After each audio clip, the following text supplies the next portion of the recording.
Au détour d'une rue, autour de l'église, de la mairie, devant une grande surface, des reproductions d'œuvres de Gauguin, Sérusier, Émile Bernard ou Maurice Denis, des amoureux de la Bretagne qui se retrouvent dans un musée à ciel ouvert. Ça permet d'enrichir les rencontres, la découverte de la commune, tout ça, tout autour. Les gens s'arrêtent devant les panneaux, ils en parlent. J'ai remarqué ça, surtout le dimanche. Le dimanche, il y a beaucoup de monde ici, quoi. Je passe de temps en temps dans le coin, où ça fait qu'on les voit et qu'on se promène à pied avec les enfants aussi. Mais c'est joli. Une initiative qui est née grâce à une association commerçants artisans et qui avait envie de créer une dynamique et de valoriser la commune. Je pense que c'est important de mettre aussi dans l'espace public, de mettre de la beauté. La beauté, elle est partout, hein. Il y a la nature, mais elle est trop souvent encore enfermée dans les musées et là, elle est autour de nous et elle embellit notre environnement quotidien. La centaine de reproductions est répartie équitablement entre le centre-bourg et l'extérieur au sein même de la zone artisanale, un lieu d'exposition pour le moins surprenant.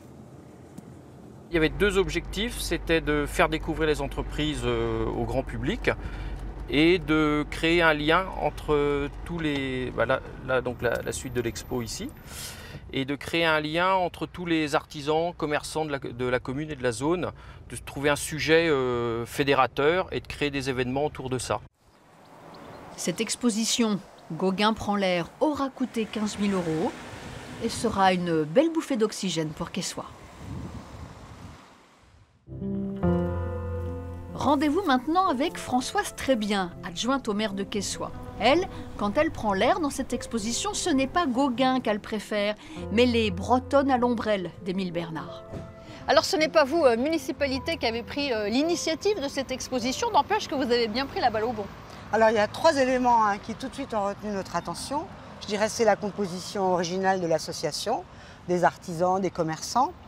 Le fait que ça propose une itinérance entre le cœur du bourg et puis l'activité économique qui est un petit peu à l'extérieur. Et puis le fait qu'on soit sur un projet culturel, et ça, c'est une démarche qui nous tient à cœur. Ça a bien marché. Voilà, oui, effectivement, oui. En fait, cette initiative a suscité vraiment beaucoup d'intérêt. Ah oui, alors on a vu des visiteurs, alors éventuellement d'autres départements qui sont étonnés de voir une exposition voilà, de Gauguin, enfin c'est surtout Gauguin qui connaissent, voilà cet aspect-là. Et puis les Quessoyais, ceux qui rentrent de vacances maintenant, en fait on les sent assez fiers de cette valorisation. Et puis pour nous, c'est important puisqu'on a imaginé cet aménagement du bourg comme un lieu d'itinérance et ben, voilà, ça concourt à cette circulation. Donc ça rentre bien dans notre projet aussi. Ce qui fait que vous allez avoir d'autres projets justement ? Alors, nous on a surtout été, alors bien sûr dans l'accompagnement de la logistique, mais aussi dans le support, le financement des supports, ce qui fait que ça permet éventuellement à une autre association de pouvoir exposer aussi. Hein. Et puis il y a l'association qui fourmille d'idées, qui commence à réfléchir. Donc nous, on cherchera à les accompagner, peut-être sur des partenariats, je pense notamment avec l'école, puisque ça, la culture et les enfants, ça nous paraît être un vecteur voilà, pour après le travail avec les familles, qui nous paraît vraiment intéressant. Donc c'est un pari gagné déjà. Ben écoutez, oui, je pense.